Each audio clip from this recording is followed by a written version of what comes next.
You can see the black clumps come way, way out. The whole area was like a feeding frenzy. You just can't have 1,200 to 1,300 credible people seeing something in the lake and not have some substance to it. I believe there's definitely something in the lake. I'm not sure what it is, but there's something large, and there's a few of them.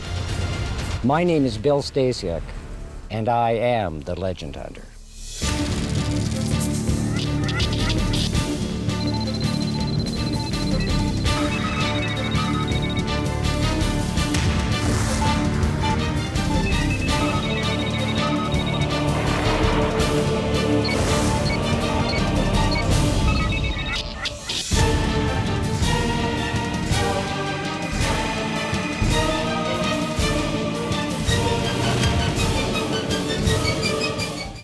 From haunted houses to alien invasions, from true crime to pure chaos. We bring you the fear and the fun. Only on Panic TV.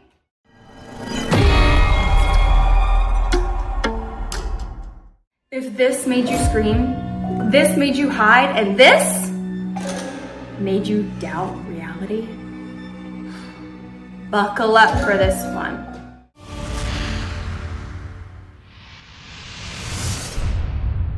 British Columbia, bordered by the Pacific Ocean and filled with beautiful rivers and lakes, it is a popular destination for vacationers worldwide. But while tourists and locals enjoy these unforgettable waterways, they may also come face to face with two of the province's most enduring legends, the Cadborosaurus near Victoria and Ogopogo in Okanagan Lake. Described in native legends, both creatures have been a part of Western Canadian folklore for hundreds of years.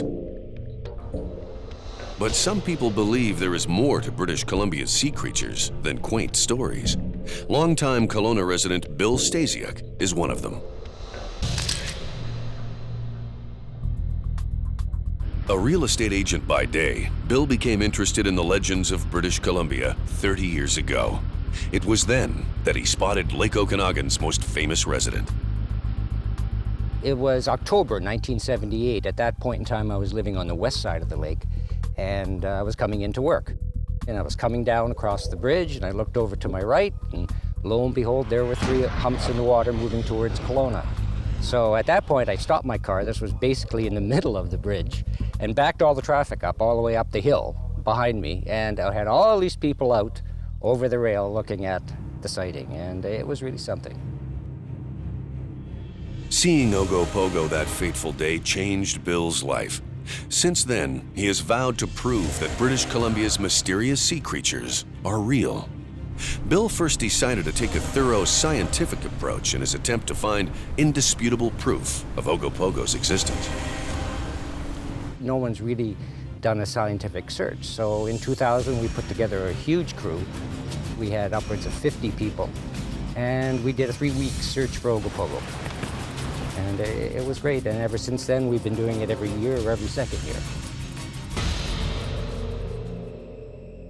Okanagan Lake, one of the largest in the region, boasts a remarkable 87,000 acres of surface area, giving Ogopogo plenty of room to hide.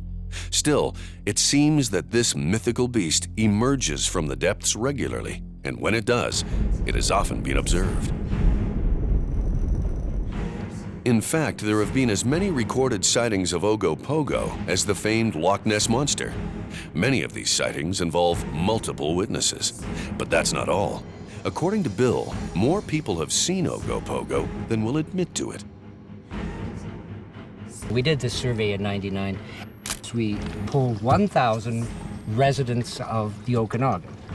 And we had one simple question, and the question was, if you saw something in the lake that you didn't know what it is, would you report it? Well, we found that 90% of the people would not report it. 10% would. Now, if you go back over the last 100 years and all the sightings, there's something like 1,200 sightings total. Well, if that only represents 10%, you do the number of sightings. Yeah. You guys do the math on that.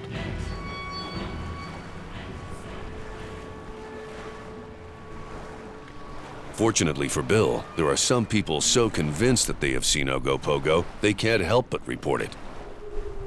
Steve Lavallee is one of them.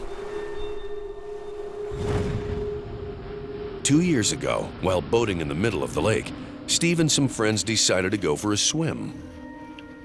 It was then that they realized they weren't alone. All of a sudden, I noticed some weird kind of waves, and as a joke, I kind of yelled at everybody that was swimming, "Oh, look, it's Ogopogo." So everybody kind of, started looking at it. What is that anyway? And what it was some really weird wave formations. It had like a V at the front, and then behind the V was 3 really large humps. And it wasn't just going in a straight line. This thing was moving and sort of zigzagging around.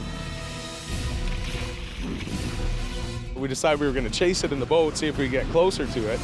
We finally followed it into this little bay sort of area. There was 3 or 4 more of these wave things, all sort of zigzagging around in the little bay area.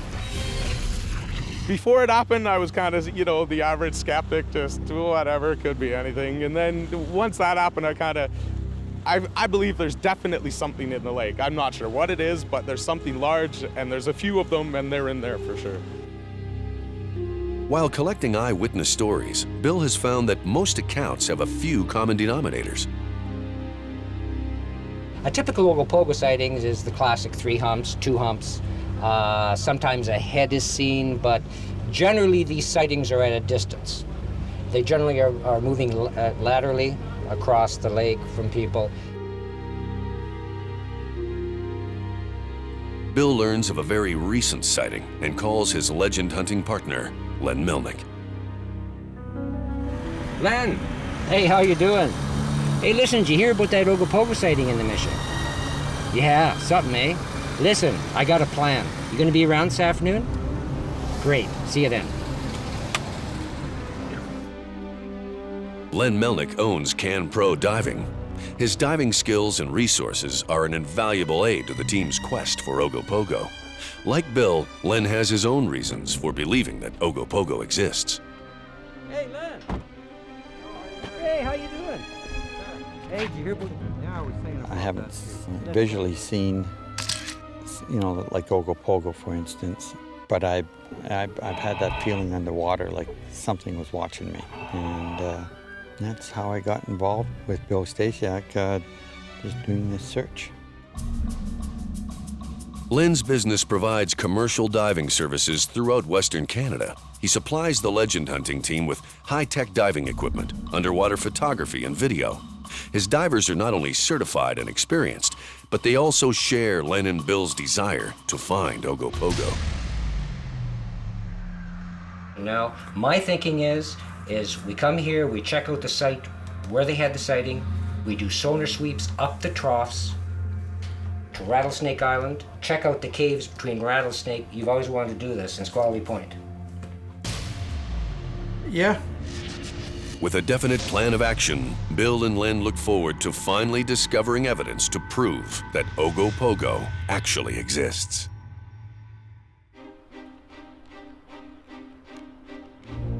Legend hunter Bill Stasiak has spent the last 30 years trying to prove the existence of the elusive Ogopogo that lives in Okanagan Lake in British Columbia.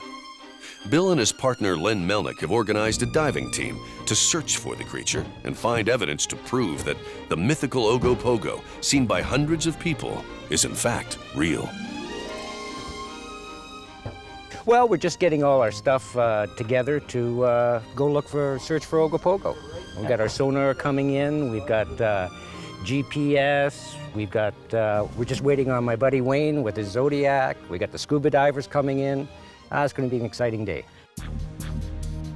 Okanagan Lake is an impressive 4 kilometers or 2.5 miles wide and 135 kilometers or 75 miles long. It will be a challenge to pin down the elusive Ogopogo in this massive body of water. Well, Lake Okanagan is also one of the deepest lakes in British Columbia, if not one of the deepest lakes in North America. In some places, just to the sediment level, it's 1,000 feet. To search for Ogopogo in a lake of this size requires the best equipment and the best team. J. Sinclair is one such team member. I'm gonna jack of all trades. If there's any driving, anything to do with any of the boat maintenance, repairs. I'm the guy. I'm going to be a support diver as well, so I can get down there and help out where I can and see if we can catch this guy, this Ogopogo. Also joining the team is Wayne Calloway, who brings his Zodiac, a portable boat that is both fast and maneuverable.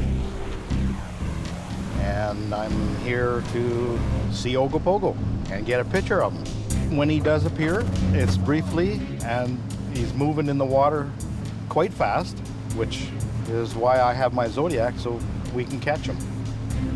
He's out here somewhere. With the team together, they head for the location of the most recent Ogopogo sighting. Okay, we're heading out to Squally Point here, which is the infamous location where the Ogopogo is known to hang out. According to native legend, Ogopogo makes his home in a cave at Squally Point. The First Nations people called the sea monster 𝙭𝙎𝙢𝙬𝙬, meaning lake sea serpent. 𝙭𝙎𝙎𝙬𝙬 was a demon-possessed man who murdered a local named 𝙬𝙭𝙬𝙀𝐻𝐿. The native gods punished 𝙭𝙎𝙎𝙬𝙬 by turning him into a giant sea serpent and condemning the creature to live forever in the lake. The lake was then named after the murdered man. For the First Nations people, it's a very sacred creature. They would take a sacrifice on the water with them when they went on the water to appease the lake monster. It wasn't until the 20th century that the creature acquired its present name. Ogopogo became well known in the 1930s. As a matter of fact, his name, Ogopogo, is not an Indian word. It was from a vaudeville show. And there's actually a little song, an Ogopogo song. The team arrives at Squally Point and prepares for their first dive. Yeah, I know it's pretty exciting. This particular cave that we're going to be diving to, I don't think anybody's ever been in it before, so. Bill, get your Speedos. You're going in the water. Yeah, right.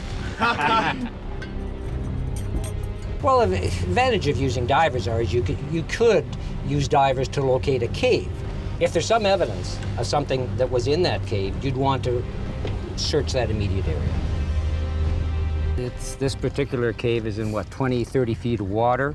So I guess we could send our guys in and locate it and go from there. Yeah. Okay, great. Let's do her.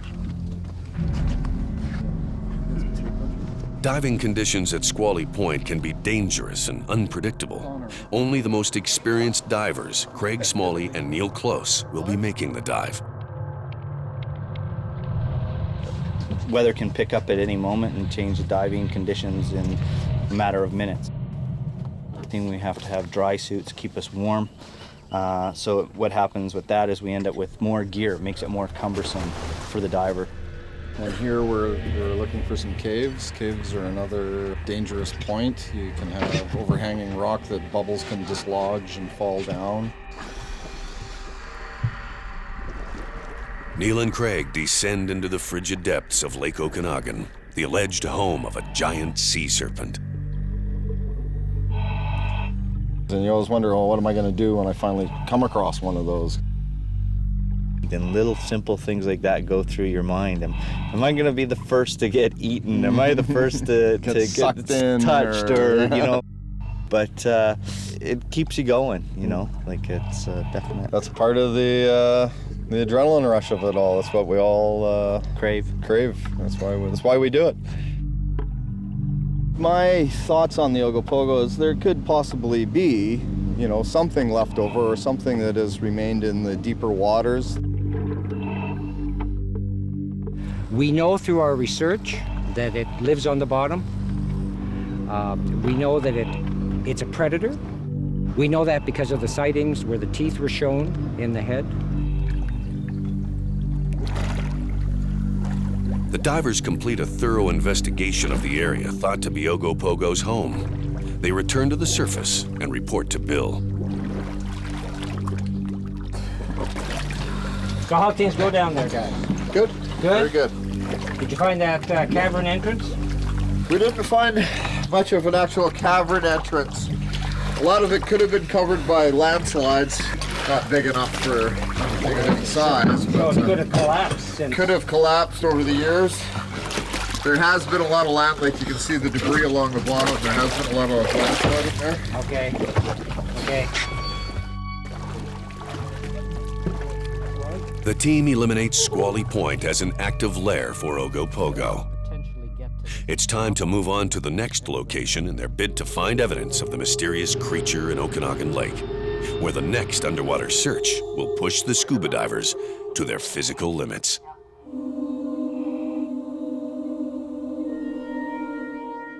Okay, I guess we're all ready to go.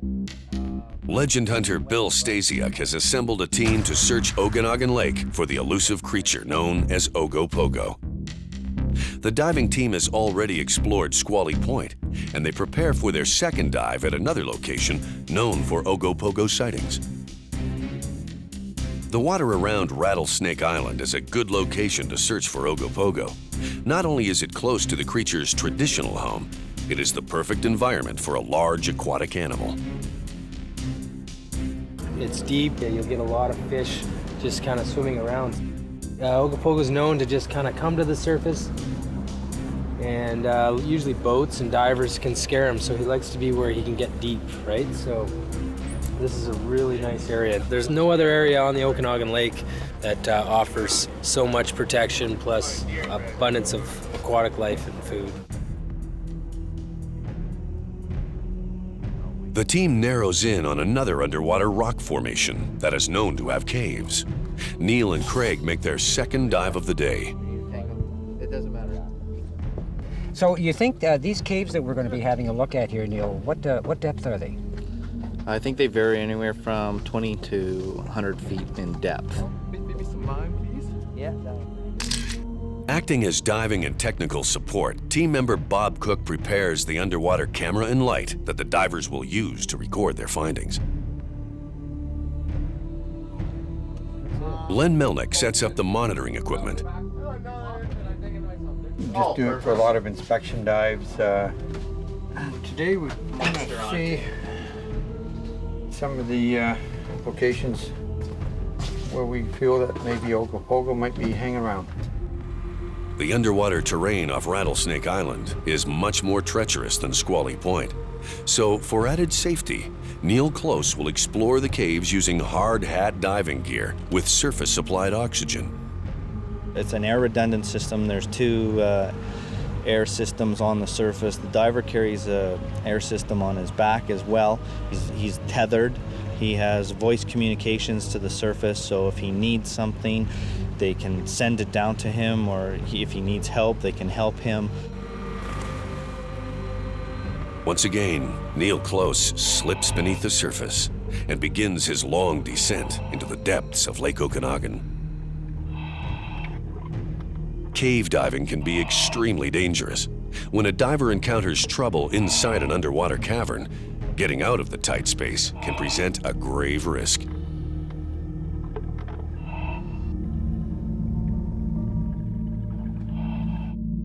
Team members on the boat closely monitor the diver's progress through radio communication and video.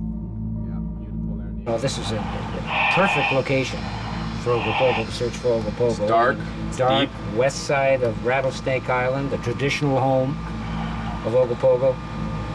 50 feet deep. Yeah, 50. Now, my understanding is Neil said that that's a sheer drop straight down. 300 or, Yeah, according 300 or over there. That's what it looks like on the map. It's quite deep there. Can you even see the bottom? Wow. Close 300 feet here, Bob. Deep, eh? The divers find the rock formation and begin searching for a cave entrance. Straight down. You can hear his straining because he's so steep, eh? Yeah, He's yeah. pulling himself. Yeah. They're trying to balance themselves on the side of a cliff, and it's like rappelling down a wall. So it's not an easy dive to make. Exploring underwater rock formations during a hard hat dive is much like mountain climbing, complete with a risk of falling.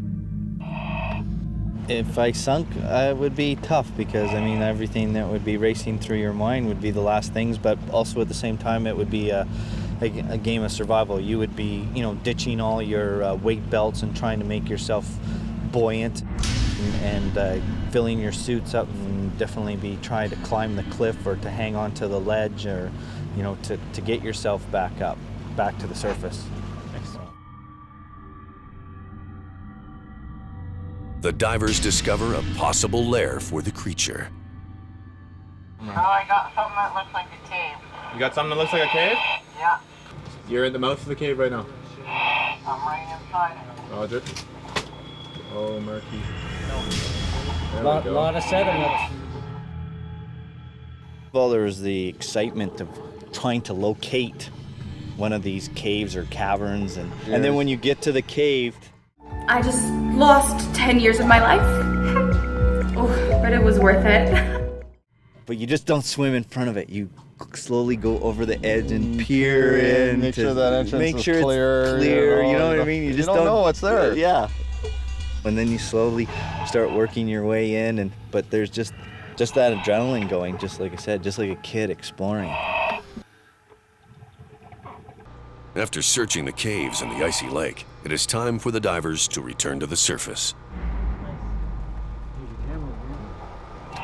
Okay, we should probably pull Neil pretty quick here, guys. Yep, he's running out of air. Well, he's running out of time. Okay.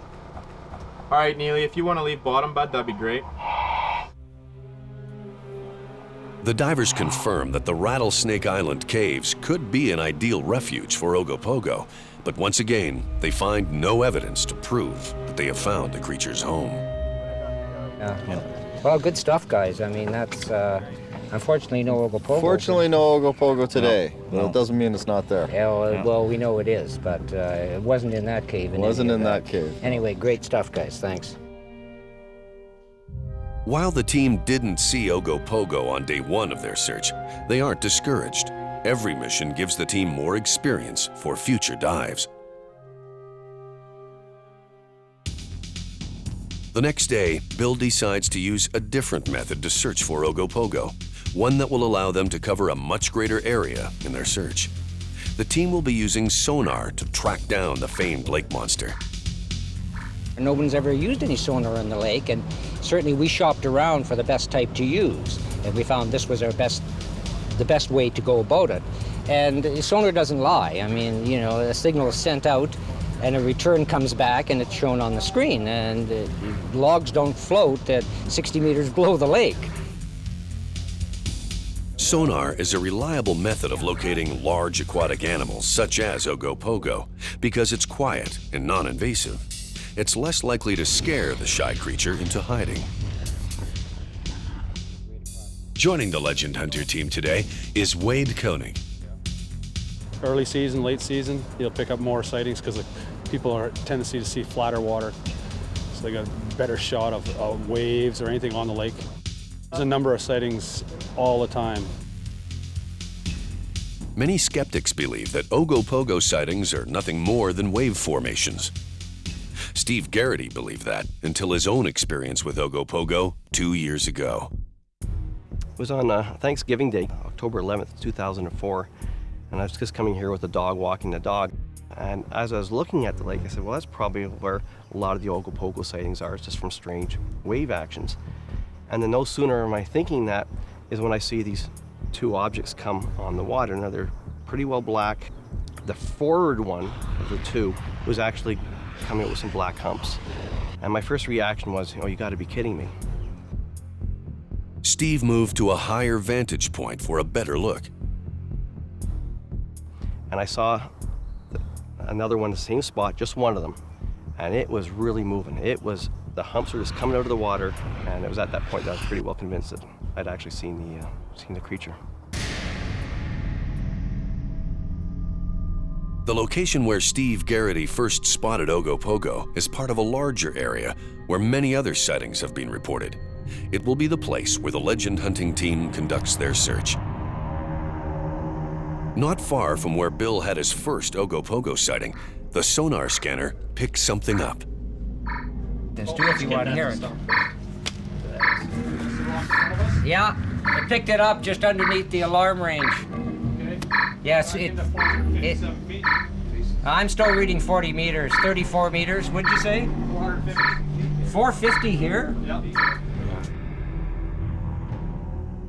It looks like a solid read, and Bill decides to send divers in to look for the target found by the sonar.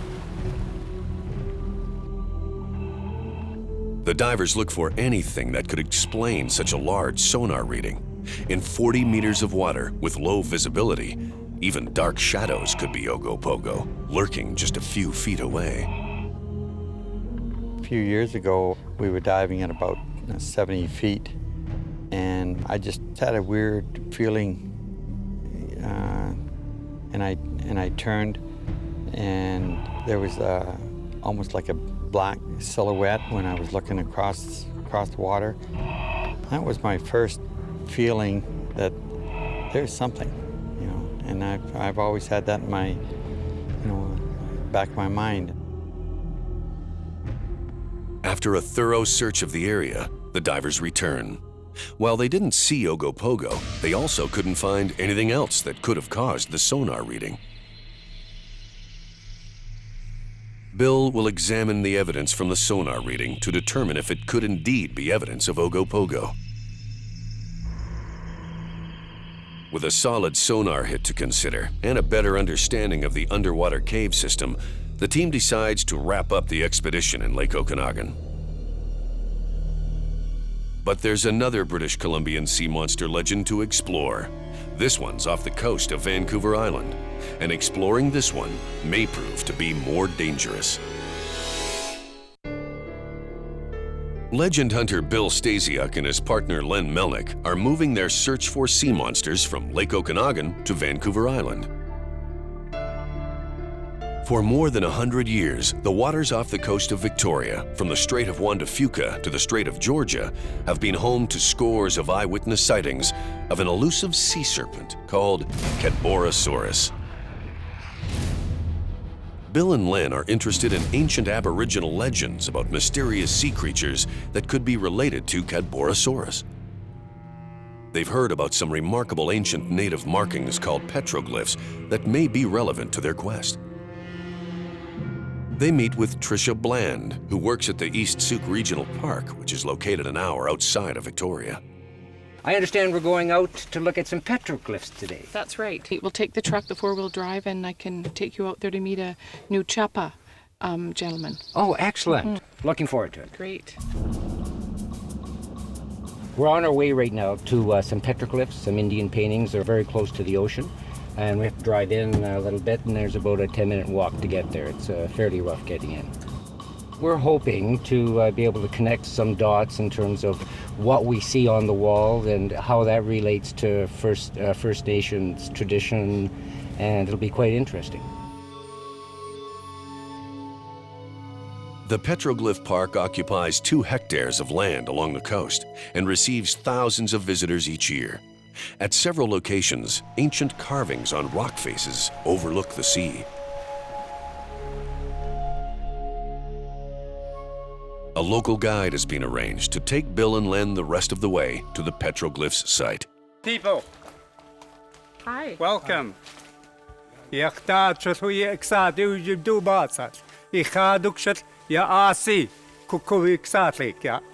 Chief Nachapo from the Chiano Nation.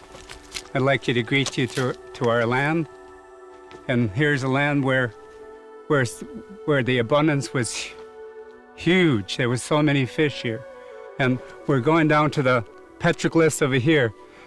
And my relatives from 500 years ago put it there to show everyone that this place was looked after environmentally. And I welcome you all. Thank you. Thank you. It's always a blessing when someone who wants to hear about the past, because the past is the vision of our future. It's whom we are. The Chianu First Nation, like many Aboriginal peoples, believe in maintaining a balanced relationship with the environment. The creature illustrated in the petroglyph bears some striking similarities to eyewitness descriptions of 𝙬𝙧𝙧𝙧, also called Caddy. It has been described as having a horse-like face with no visible ears. It is also said to have whiskers and 8-inch fangs. This creature was placed here to ensure that there would be an environmental balance in all of our fishery, and also to persuade other visitors that there's a creature here that could dispatch them should they get greedy, because harmony was important. Well, you know, Chief, we're down here investigating just that. So this diagram we have here, which is 300 to 400 years old, this could represent a sea serpent, possibly Caddy, that lives in the straits out here. It's possible. Chief 𝐿𝐴𝐻𝐵 has good reason to believe that Caddy lives in the nearby waters. He has had more than one experience with the elusive 𝙬𝙤𝙧𝙬𝙬. During the times of severe weather change, where it got really rough out on the water, there'd be a creature that would come out of the water and stand probably 20 to 30 feet above the water. And I've seen it several times, but I was really too afraid, because I was young at that time, to get a really good description, because I was more looking away. But is there one here? More than likely. Chief 𝐿𝐴𝐻𝐵 isn't the only person that Bill and Len find on their expedition who has a Caddy story. Tricia Bland surprises them with a story about her mother. Ever since I was a little girl, I can remember her telling me about her and her sister, her older sister and her younger brother, and they'd go out in their leaky rowboat offshore of Victoria. She described it the way that we've all heard about this. It's like a sea serpent. Yes, yes. And it's kind of got undulating movements in the ocean, and it comes up and it goes down, and that's exactly what they saw. How far away was it? Close, it was close, so maybe about 50 yards. Like, did they see all the details, like the head and the humps? And what did they say the head looked like? It was maybe sort of like a dragon, like a sea lion, just a combination. It was? It was huge. They, of course, they were children at the time when they saw it. And I just remember them talking about this huge sea monster creature. And of course, because there was local legend and there was local stories, they had all heard from the time they were little. The story that Tricia's mother told deeply affected her daughter's point of view on the Cadborosaurus. I absolutely believe the Cadborosaurus or Caddy is here, exists. Yes, I have no doubt whatsoever. The descriptions of Caddy provided by Chief 𝐿𝐴𝐻𝐵 and Tricia Bland coincide with other eyewitness accounts of Cadborosaurus. The similarities of the stories between Caddy and Ogopogo are startling. It was really interesting to find out about the local area sea creature that they call Caddy, and the similarities to the Ogopogo that I know we have in the Okanagan. And from the research we've been doing, there's been a lot of sightings, and I really truly believe just what the chief was saying. Bill and Len plan an expedition to explore the waters off the coast of Victoria and search for Caddy, using some high-tech equipment that they have never tried before.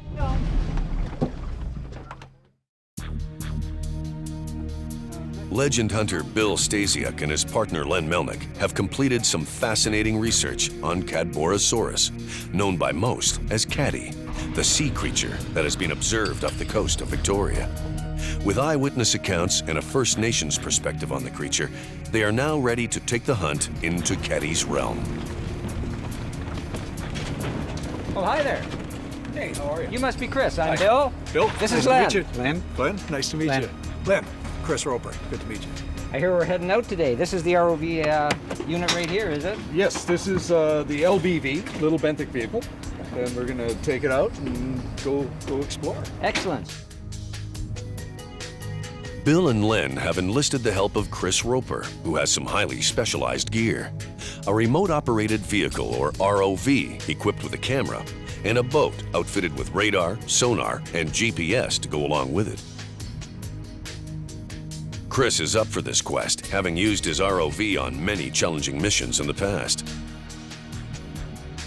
Oh, all sorts. From science, we provide them to a lot of marine laboratories for education, outreach. commercial, a lot of dam facilities, boat owners, people who've got underwater assets buy these so that they can look at their underwater assets, inspect them. Security, a lot of security issues, port and harbor security, those types of stuff for looking for inspecting piers and docks before large cruise ships come in, just from a safety concern. The easiest way to think of them really is as an underwater helicopter with a camera on board, and it really is a helicopter because you can hover, you can move forward and backwards. It's like a helicopter in the water. After a brief test with the ROV, the team heads for open water.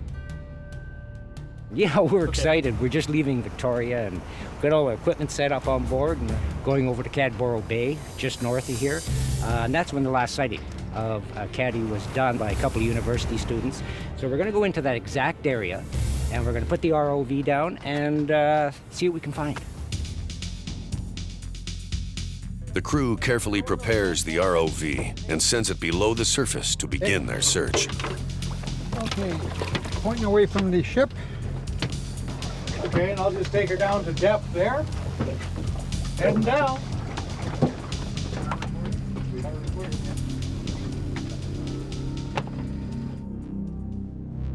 Okay, well, we're just at the bottom now. We're on bottom. 14.6 meters. Hey, that's a nice shot, eh? A lot of current down here. Look at that. So there's the bottom of Cadborough Bay. Yeah, I mean, pretty much a mud bottom. Until we find some rock outcrop, we're not going to see very much life on the bottom. I mean, we're going to see some small fish and small bits, but... Well, we know that Caddy, like Ogopogo and Lake Okanagan, is a bottom dweller. So it's important that, you know, where we're going to be looking is very close to the bottom. And this is the location where that known last sighting is. Not saying that he's just around the corner, but he could be. He could be. We're certainly in the area where he was seen last. The ROV has many advantages over other methods of searching the ocean floor. You can have it down there for 10, 12 hours, whereas divers run out of air and they get tired, you know, cold. A lot of times, if you can just be drifting and taking a camera shot, there's no noise in that, and you can come upon anything where the noise won't scare it. The ROV continues its investigation of the ocean bottom for 30 minutes, but then difficulties arise. Well, right now we're having a little bit of trouble with the ROV in terms of tide keeps taking us in. We're going to be moving out to a shelf here, which is probably going to be a quarter mile offshore. Looks like there's a bit of a drop off there into about 120, 130 feet of water, and I think that's where we'd like to explore next. The team moves the search to the deeper section of the bay. After making some adjustments to the camera settings, they send it back down into Caddy's potential lair. Right now we've got the ROV out, and we're going to get it down to the bottom here and have a look at, see if there's some sheer drop-offs that we can find, and possibly some caves to look at. Thanks to its powerful thrusters, the ROV soon reaches the bottom. Chris Roper knows how vast the ocean is and believes that's why the hunt for Caddy is so fraught with disappointment. So he just discovered some land creatures that they had no idea that existed. And I mean, 21% of the surface is land, 79% submerged. So if we can find something on land that we didn't know about, the chances are probably 3 times using the mass that we're going to find something in the ocean that we don't know about. Very little current down here. There's a crab sitting there. Well, we're out here on a shelf. We got about 100-foot drop off here, and we're trying to find that shelf. We're going to follow that shelf down and see if we can find some caves in the side of the wall. Much of the 300 sightings of Caddy have happened in very much right here in this area. So you know, it probably got a home here, and that's what we're looking for. Perhaps the reason for so many Caddy sightings in the area is that the location provides a perfect environment for the creature. Well, you know, this particular location would be an excellent spot for a home of something like Caddy. Area is very rich in nutrients, a lot of hiding places, and he certainly is a predator, and there's a lot to prey on here. Oh, definitely, yeah. Lots of fish, lots of seals, sea lions. Yeah. Yeah, you can see lots of plankton, lots of nutrients in the water. It's very, very, very rich. Very rich in life, this area. And a lot of hiding area too. Oh yeah, definitely caves and for sure. Well, we're certainly in the right location for this is the exact location that they've had sightings of Caddy, so this is rather interesting. After hours of uneventful searching, the team is jolted to attention by a mysterious image. Oh, what was that? Just tilted up a touch, and there was a shadow coming just up here in the right corner. We would have it recorded, whatever that, you know, it's just...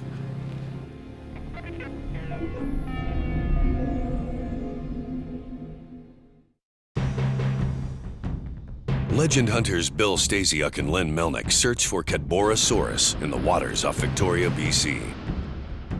Aboard the specially equipped boat, the team uses Chris Roper's remote-operated vehicle, or ROV, equipped with a camera, to search the ocean floor for the elusive sea monster, Caddy. Upon further inspection, a large and mysterious moving object that had caught Bill's eye turns out to be a drifting plant. But in the same area, the team makes a genuine and unusual discovery. Okay, Bill, I found an area here that, well, this almost looks like it could have been a feeding area because there's a lot of open clams and a lot of shells, and hard to make out what some of this stuff is. A lot of broken shells. Well, what sort of predators do we have in this area, Dave? Well, we've got the giant Pacific octopus. The biggest octopus in the world also live in this area. Is that right? Yeah, they like to eat a lot of shellfish. But yeah, there is a large number of broken shells and a lot of clams. A lot of them, more than an octopus would eat. Something's going on there. And what it was a large clam that was open, empty, and then started taking a look around, and it was just, the whole area was like a feeding frenzy was down there. Like there was broken shells. We've heard of all the sightings of Caddy here. Could it be the remains of the eating area? What does Caddy really eat? Who knows? That was rather exciting, you know. I mean, we found a locale certainly that looks like there was some type of predator that was feeding there. It's in the exact location where most of the Caddy sightings have been. And we may very well have found the exact area or the home of Caddy.